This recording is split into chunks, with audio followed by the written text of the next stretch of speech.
안녕하세요. 오늘도 사연살롱을 찾아주셔서 감사합니다.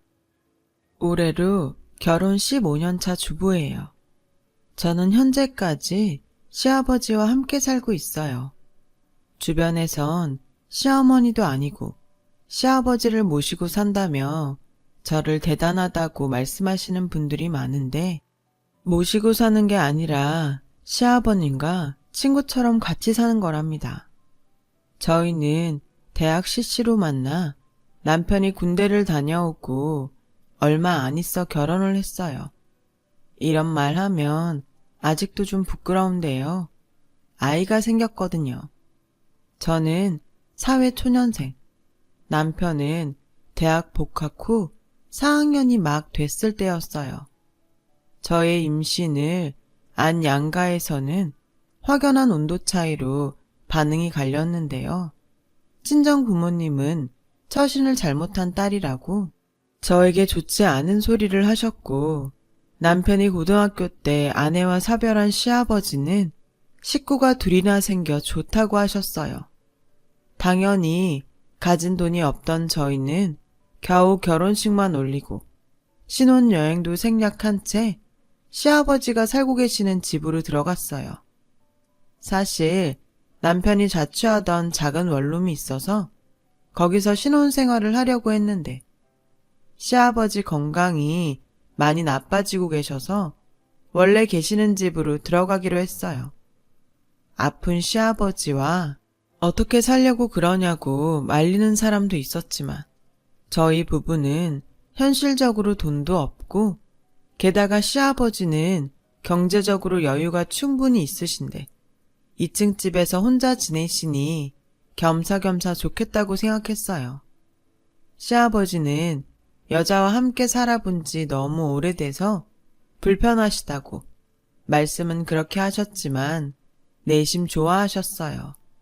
게다가 나날이 쇠약해지시는 아버님의 상태를 걱정하는 남편과 저희 마음에 그러라고 하셨어요.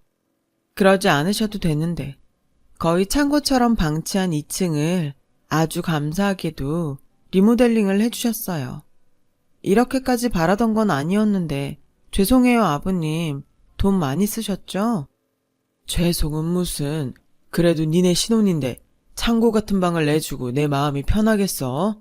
그 정도 돈은 돈도 아니니 부담 갖지 말고 편하게 지내. 지금에서 하는 말이지만 저희 시아버지는 동네에서 유명한 부자세요. 그때 저는 그걸 잘 몰랐었죠. 늦은 결혼에 남편을 늦게 본 시아버지는 자수성가로 정년 이후 돈이라면 걱정하지 않을 만큼 가지고 계셨어요. 그래서 사실 저의 빠른 임신과 결혼을 두고 이상한 이야기를 하는 사람도 있었어요. 그 이야기를 들을 때마다 어찌나 속상했던지. 나이 들고 보니 당연한 일이라는 생각도 들었지만 저는 당사자였으니 당해보지 않은 사람은 모를 거예요. 저도 처음부터 시아버지와 함께 사는 걸 그리 쉽게 생각하진 않았어요. 친아빠와 둘이 지내는 것도 편하지는 않잖아요. 하지만 저는 알뜰하게 돈도 모으고 시아버지에게도 제대로 며느리 노릇하고 싶었어요. 부족한 저를 며느리로 기쁘게 받아주셨으니까요. 저는 회사를 다니다 집안일과 태교에 집중하고 싶어서 회사를 그만뒀어요. 아버님의 끼니도 삼시세끼 제 손으로 챙겨드리고 있었거든요. 그래서인지 제가 결혼하고 한 달 정도부터는 몰라보게 아버님의 건강이 좋아지셨어요. 먹는 것도 그렇고 식구들과 즐겁게 지내셨던 게 효과를 본 것 같아 아주 뿌듯했죠. 남편 역시 저의 노력에 고마워해줘서 보람도 있었고요. 결혼을 하고 시간은 빠르게 흘렀어요. 제 뱃속의 아이도 무럭무럭 자랐어요. 그렇게 만삭이 되었어요. 몸이 많이 무거워지니 마음과 다르게 예전처럼 집안일을 할 수 없게 되었고, 시아버지는 저에게 연신 괜찮다며 쉬라고 하셨어요. 하지만 어떻게 며느리가 그럴 수 있겠어요. 집안일을 조금씩 했는데 시아버지는 그걸 또 보는 게 신경이 쓰였던 모양이었어요.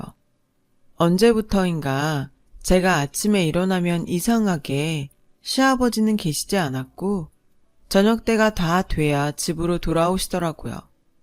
정년 이후 가지고 계신 자산으로 여유롭게 사시는 아버님이신데 한두 번도 아니고 매일 그렇게 아침 일찍부터 밖으로 도시니 저는 묻지 않을 수가 없었죠. 아버님, 요즘 아침 일찍부터 나가시는 거 어디 가시는 거예요? 봉사. 내가 요즘 봉사하는데 좀 다니고 있어. 봉사요? 무슨 봉사가 아침 일찍부터 나가서 저녁 때나 돼야 끝나요? 요즘 일이 많다고 해서 그만큼 살기가 어렵다는 거겠지. 도울 수 있을 때 도우면 좋잖아. 전 또 저 불편해서 나가시는 줄 알고. 에이, 무슨. 그럴 거였으면 애당초 너희 2층 주지도 않았지. 아버지, 다 좋은데 세상엔 좋은 일 하는 나쁜 사람도 많아요. 항상 조심하세요. 별 걱정을 다해. 내가 너보다 산 세월이 얼만데 그런 생각은 할 필요도 없다. 아버님이 봉사하러 다니신다는 말을 듣고 내심 마음이 놓였어요. 저는 또 저 때문에 일부러 매일 나가시는 줄 알았거든요. 그리고 2달 뒤 튼튼한 아들을 낳았어요. 다행히 남편과 시아버지는 좋아하셨죠. 여태 저를 외면했던 친정 부모님도 그날은 병원에 오셔서 외손주를 안아보셨어요. 내가 너 그렇게 시집 보내고 하루도 마음 편하게 있질 못했어. 너도 서운했겠지만 엄마도 놀라고 서운했어. 그래도 이렇게 외손주를 보니까 엄마가 미안해. 그리고 순산해서 고맙다. 저희 아들이 복덩인지 저는 아들 덕에 친정 부모님과 그동안 엇나갔던 마음을 풀었어요. 그리고 본격적으로 육아에 돌입했죠. 당연히 초보 엄마라 실수 연발에 저의 삶의 질은 뚝뚝 떨어졌어요. 그때도 시아버지의 봉사활동은 계속돼서 저 혼자 1, 2층을 오르내리며 육아를 하는데 정말 지치더라고요. 정말 내 자식이니까 참고 이 고생을 하지. 남의 자식이면 이렇게까지 할 수 있을까? 하는 생각이 절로 들었어요. 그 순간 남을 위해 종일 봉사하는 아버님은 진짜 대단한 사람이라는 생각이 들었는데 그런 아버님에게 저는 뒤통수를 아주 세게 맞는 일이 벌어졌어요. 그때는 저희 아이가 100일이 지났을 무렵이었어요. 시아버지는 저에게 주말에 봉사하며 만난 사람인데 소개하고 싶다고 하셨어요. 저는 직감적으로 그 소개해 주겠다는 사람이 시아버님과 평범한 관계가 아니라는 예감이 들었어요. 남편은 에이, 아버지 나이가 몇인데 여자친구? 말도 안 돼. 라며 그 작은 눈을 크게 뜨고 방방 뛰었지만 나이가 뭐 대순가요. 저는 시아버지의 연애가 맞다면 대환영이었어요. 사실 너무 오래 외로우셨잖아요. 앞으로의 인생에 시아버지와 마음 맞는 여자친구가 있으시면 당연히 좋죠. 그분과 잘 돼서 결혼이라도 하시면 아버님 건강도 많이 좋아지셨고 저희는 이제 아가도 있고 하니 분가하는 것도 나름 좋겠다고 생각했고요. 그리고 문제의 주말이 되었어요. 전 당연히 비슷한 연배의 고운 여성분을 상상했는데 의외로 너무 젊으신 여자분과 함께 오셔서 저는 깜짝 놀라고 말았어요. 언뜻 보면 40대 정도로 보이는 그 여자분은 저희 부부를 보며 마치 오래전부터 알고 지낸 것처럼 인사를 해왔어요. 우리가 늦었나?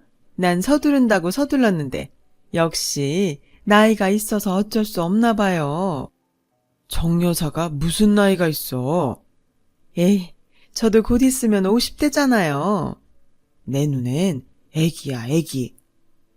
저와 남편은 너무나도 다른 시아버님의 모습에 한동안 멍하니 아무 말도 하지 못했어요. 그래도 뭐 좋으셔서 그러시는 건데 이해해야지 생각했죠. 연애라는 게 그런 거잖아요. 그런데 제 남편은 저와 같은 생각은 아니었나 봐요. 초면에 죄송하지만 유부녀는 아니시죠? 남편은 단도직입적으로 그 여자분에게 물었어요. 그리고 시아버지는 남편의 그런 태도가 마음에 들지 않는 눈치셨어요. 너 무슨 말이 그래? 확실히 할 건 해야죠. 이혼하셨어요? 아니면 사별이신가요? 이놈이? 저 처녀예요. 결혼 한 번도 안 했어요. 너 내가 처음 보는 어른한테 그렇게 싸가지 없게 말하라고 가르쳤냐? 왜 아들한테 화를 내요? 원래 화도 안 내는 양반이. 진정하세요. 나한테 그러는 건 몰라도 당신한테 그러는 건 못 참지. 지 새엄마 될 사람한테.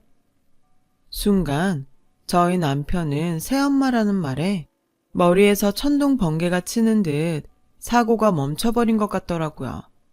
저야 어쩌면 그럴 수도 있겠다 생각해서 별로 놀라지 않았는데 시아버지는 놀란 자기 아들보다 저를 더 신경 쓰셨어요. 민우애미, 놀랬냐? 네? 아니요.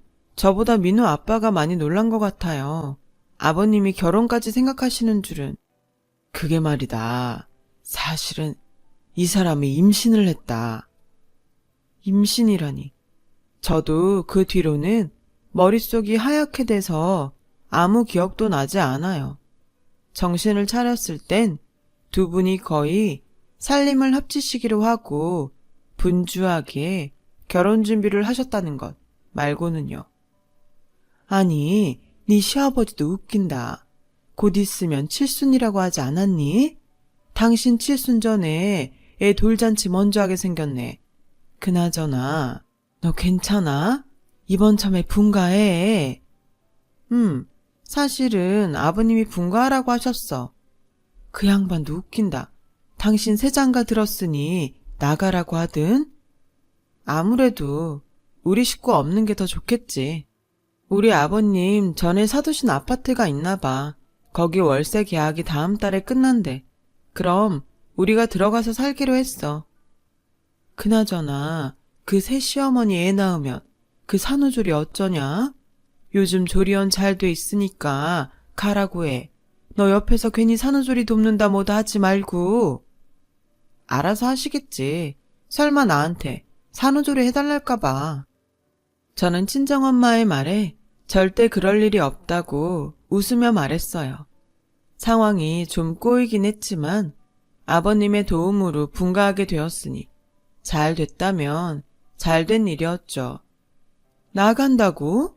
여보, 나는 괜찮은데 애들 내보내시게요. 얘네들도 이제 분가해야지. 언제까지 부모가 끼고 있나. 당신도 그래야 더 편하지 않겠어? 난 이렇게 살아도 좋은데 괜히 나 때문에 분가시키는 것 같아서. 당신은 물색 없이 착하기만 해서 큰일이야. 애들도 좋지. 내가 아파트도 해주는데 안 그러냐? 아파트를 해줘요? 내가 갖고 있는 아파트가 있어. 거기 가서 살라고 했지. 명의는요? 예비 새 시어머니의 입에서 명의라는 말이 나오는데 순간 싸했어요. 그리고 자기도 뭔가 이상하다고 생각했는지 어색하게 웃으며 이왕 살라고 한 거 명의도 해주라고요. 라고 하는데 여자의 촉이라고 하죠. 절대 그걸 바라고 하는 말은 아닌 것 같았어요. 하지만 시어머니의 그 말이 있어 아버님은 저희 이사 시기에 맞춰 아파트 명의를 저희 남편 앞으로 바꿔주셨어요. 어찌되었든 시어머니의 그 말 덕에 저희 부부에겐 아파트가 생긴 셈이었어요. 그렇게 시간은 흘러 저희는 이사를 했고 시부모님은 조촐하게 결혼식을 올리셨어요. 시아버님은 새 시어머니를 위해 무조건 크고 화려하게 결혼식을 해주고 싶어 하셨지만 새 시어머니는 다 늙어 결혼하면서 화려하면 창피하다고 참석 인원도 제한적으로 받으며 조촐한 결혼식을 원하셨죠. 아무튼 그렇게 저희는 분가를, 시부모님은 신혼생활을 시작하셨어요. 그리고 저는 운 좋게도 어린이집 자리가 나서 아들 아이를 어린이집에 맡길 수 있게 되었고 그 길로 구직 활동을 하게 되었어요.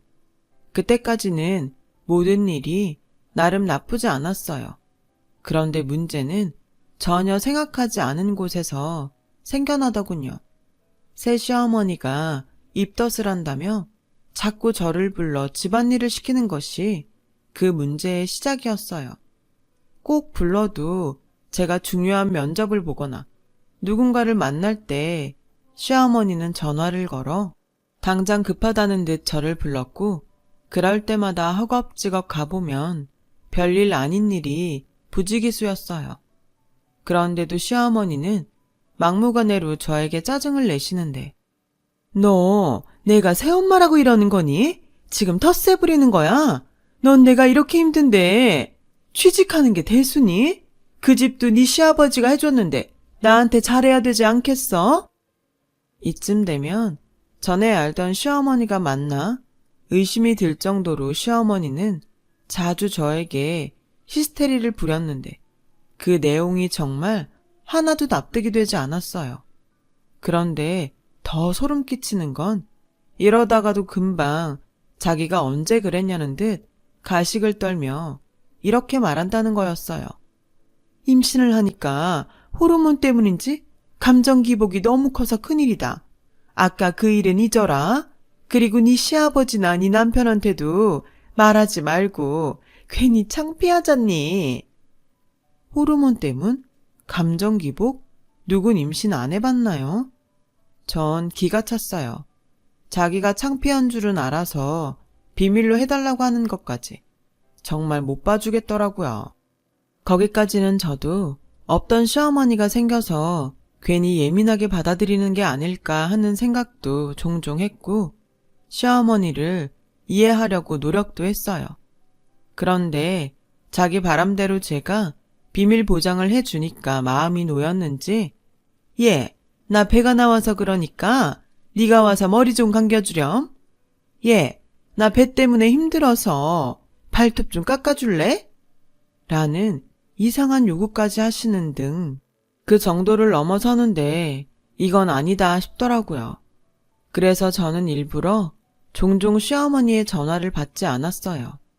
전화를 받지 않으면 불려갈 일도 없으니 그 꼴을 보지 않아도 되니까요. 전 무조건 빠른 시일 내에 취직하기 위해 이력서를 100통도 넘게 썼어요. 직장을 다니면 가지 않을 명분이 분명해지기도 하고요.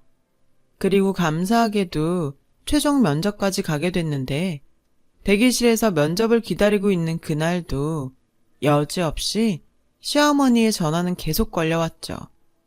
그 전화들을 몽땅 무시했더니 이번엔 남편이 전화를 하더군요. 남편은 전화를 받은 저에게 다급하게 시어머니가 아무래도 산통이 온 것 같다고 빨리 가보라고 했어요.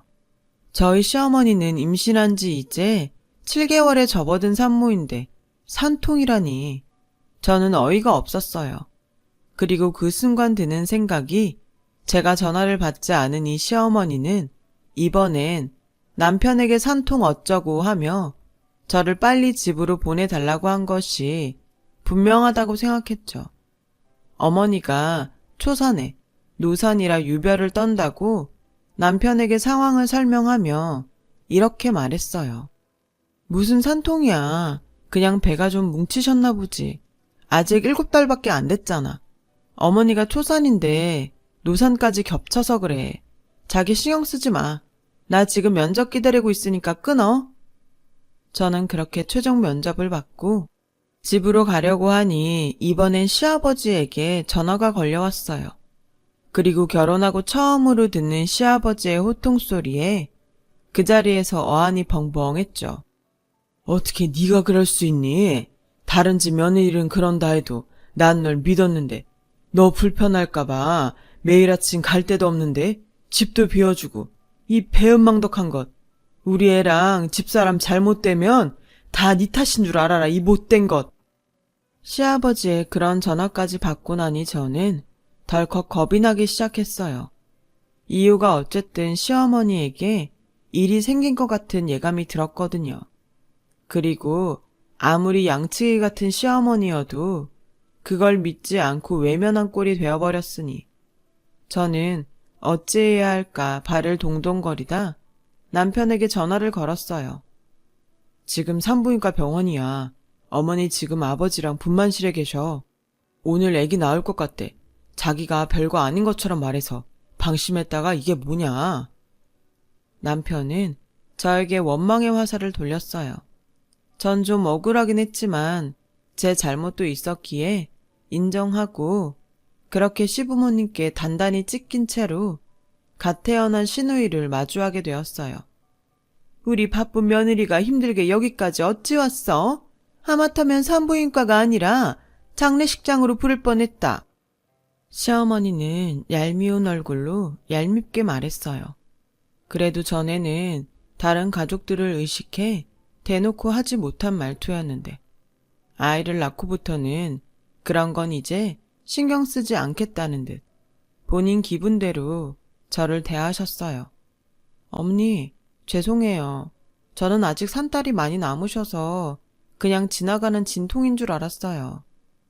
아무리 산딸이 남아도 그렇지 어쩌면 매정하게. 나 우리 아들 아니었으면 우리 딸 얼굴도 못 보고 저 세상 갈 뻔했잖아. 어허, 이 사람 우리 딸도 듣는데 그렇게 무서운 소리를 해. 내가 단단히 혼낼 테니 당신은 몸조리나 신경 써. 당신 나이가 있어서 내가 아주 걱정이야. 시아버지는 그렇게 시어머니만 챙기시곤 저에게 밖에서 따로 이야기하자고 하셨어요. 저는 무조건 죄송하다고 이야기했는데 시아버지는 그런 저에게 이렇게 말씀하셨어요. 그렇게 네가 죄송하면 네 시어머니 몸조리 좀 도와라. 네 시어머니가 다른 사람 손은 타고 싶지 않다고 하더구나. 그렇다고 이 나이에 내가 할 순 없잖니. 게다가 넌 민우 나온 지 얼마 되지 않았으니 아무래도 애는 우리 집에서 네가 제일 잘 볼 게 아니냐.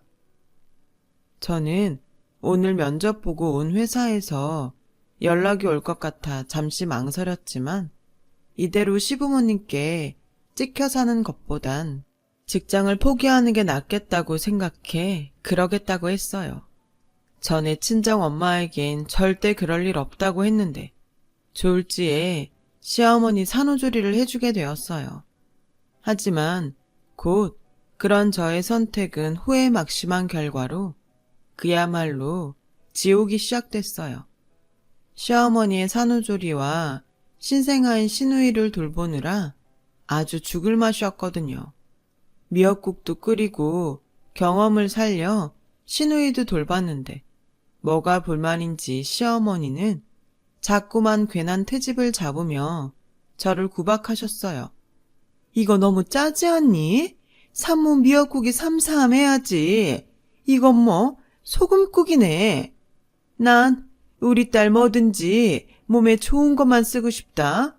기저귀는 무조건 오가닉 청기저귀 쓸 거니까 너 이거 빨아서 삶아 넣어라. 그렇게 마음에 들지 않으시면 전문 산후 도우미를 부르시지. 저는 계속되는 시어머니의 짜증에 점점 인내심에 한계를 느꼈어요.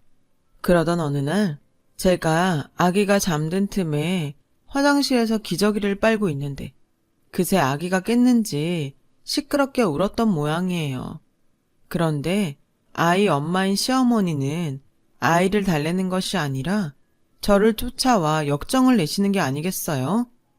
야, 얘 울잖아. 뭐 하는 거야? 시끄러워서 통화를 할 수가 없잖아. 야? 저는 순간 시어머니의 하대에 내가 진짜 이 집 식모인 줄 아나 싶어 빨고 있던 기저귀를 화장실 바닥에 패대기 치고 그동안 참아왔던 분노를 모두 폭발시켜 버렸어요. 지금 야라고 하셨어요? 애가 울 수도 있지. 애엄마가 그거 하나 해결 못하고 저한테 와서 성질을 내요? 뭐? 그거 하나 해결을 못해?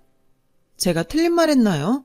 어머님은 몸조리 한다는 이유로 집에서 아무것도 안 하시고 그러면서 심심하면 밖에 나가 놀다 오시잖아요. 제 애 아니고 어머니 애 아닌가요? 저 애? 지금 아가씨한테 저 애라고 했니?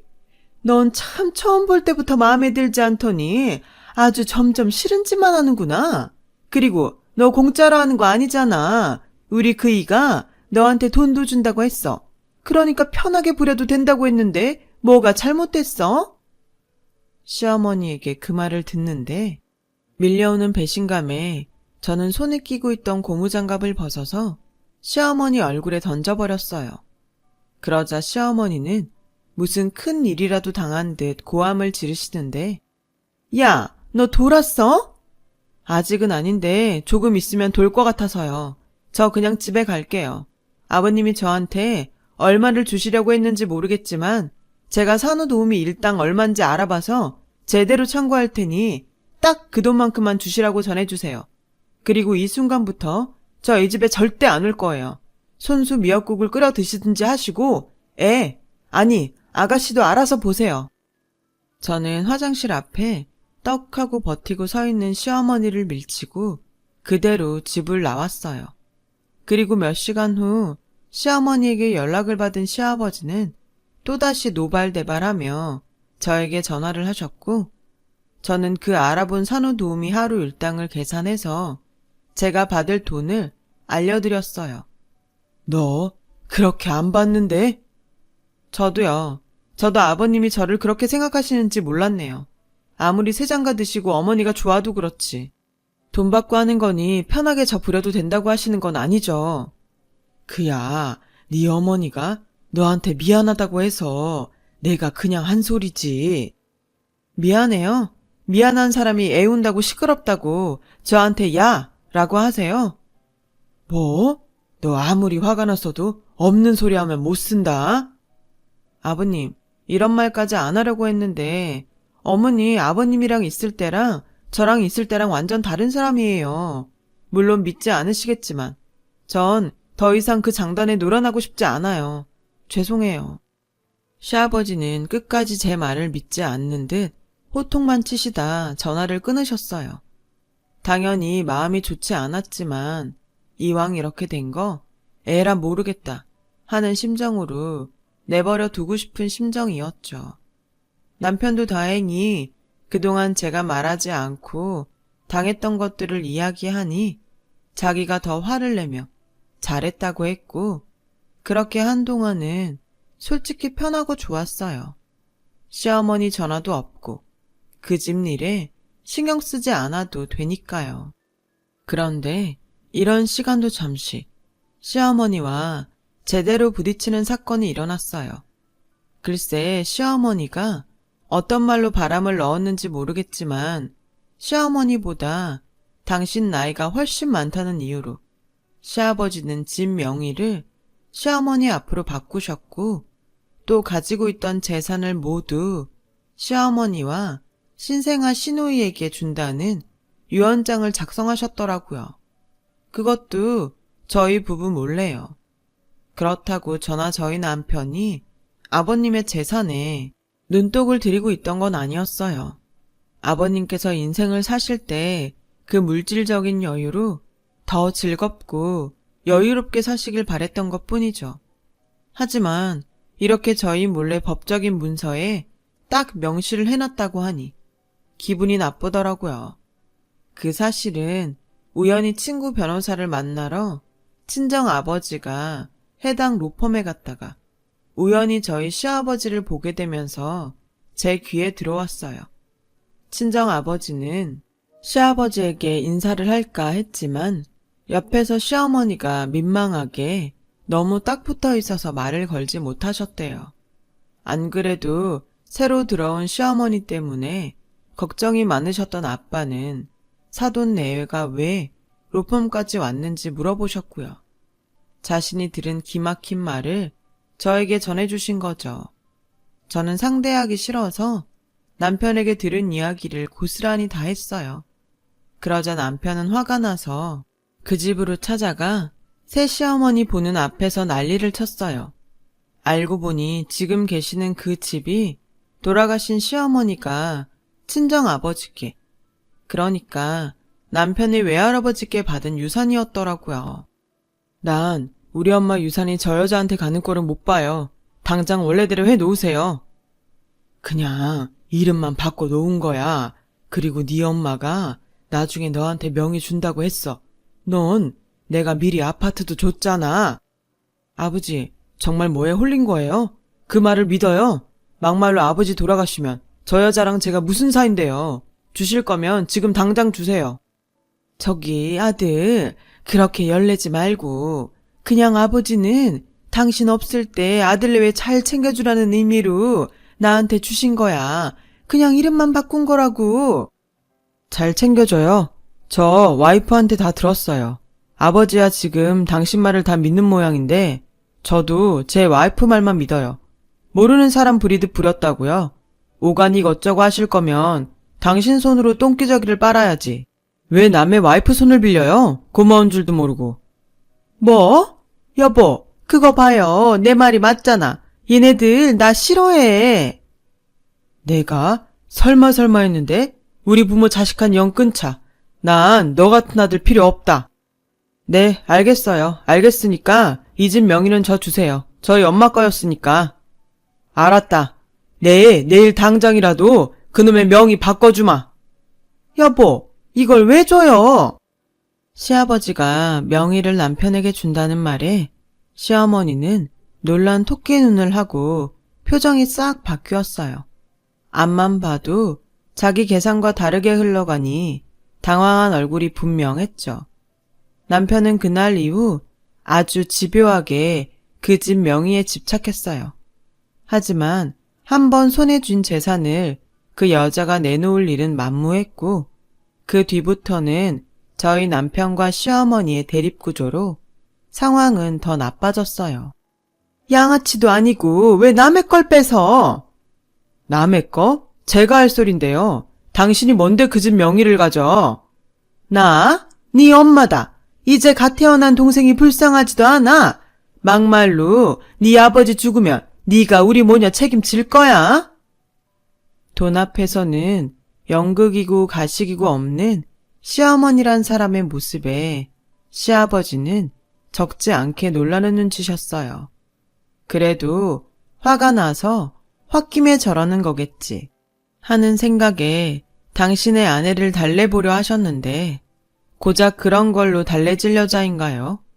오히려 시어머니는 시아버지를 더욱 달달 볶으셨어요. 당신이 어떻게 좀 해봐요. 아버지가 아들 하나 못 잡아요. 아버님은 그날 이후 다행히 콩깍지가 벗겨진 듯 했어요. 그리고 한동안 좀 혼란스러워 이리저리 방황하셨는데 아무리 생각해봐도 저 새 시어머니라는 사람이 수상한 거예요. 보다 못한 저는 시아버지가 시어머니를 만났다는 봉사활동 협회를 찾아갔어요. 그리고 그곳에서 믿을 수 없는 사실을 듣게 되었어요. 요즘 정여사가 보이지 않던데 결국 그 애 낳았나 몰라? 그때 남편 될 사람이 알고 보니까 빚만 잔뜩 있는 빚 좋은 개살구라고 하지 않았어? 그런 줄도 모르고 그 남자 잡겠다고 임신까지 했다가 다 늙어서 미혼 못되게 생겼다고 맨날 궁상 떨었었잖아. 순간 저는 두 분이 결혼할 때 왜 그렇게 시어머니가 참석 인원도 제한하는 조촐한 결혼식을 원하셨는지 알 것 같았어요. 그리고 그분들에게 자세히 알아보니 시어머니는 이미 다른 남자 아이를 임신하고 만만한 저희 아버지에게 접근했던 거였고 아마 모르긴 몰라도 시아버지가 돌아가시면 완전 범죄가 가능하다는 얄팍한 생각을 했던 것 같아요. 저는 곧장 시아버지에게 이 사실을 얘기할까 생각했어요. 그런데 생각해보니 이런 큰 일은 한꺼번에 터뜨리는 게 맞는 것 같아서 다시는 가고 싶지 않은 그 여자가 있는 시댁으로 가서 얼굴에 철판을 깔고 연기를 했어요. 네가 여긴 웬일이냐? 그래도 어른이신데 제가 잘못한 것 같아서요. 그래도 그 사이 정이 들었는지 시누이도 보고 싶고요. 자연스럽게 아이를 안았어요. 그리고 내려놓으며 베개 위에 아이의 머리카락을 손에 넣고 화장실에 가겠다고 일어나서 시아버지의 칫솔을 챙겼어요. 그리고 영혼 없는 몇 마디를 나누고 집으로 왔어요. 저는 다음날 곧장 난생 처음 유전자 분석하는 곳을 찾아 친자 확인을 의뢰했고 그 결과 당연히 친자가 아니었어요. 이 사실을 안 시아버지는 충격에 쓰러지셨죠. 저희 부부는 사생 결단을 내기 위해 그 집으로 쳐들어갔는데 제가 유전자 감식 결과 서류를 면전에 던지자 그걸 본 여자는 놀래서 신발 신는 것도 깜빡하고 주랭랑을 치지 뭐예요. 그래도 다행히 자기 자식은 데리고 맨발로 도망을 치는데 그 모습이 정말 과간도 아니었어요.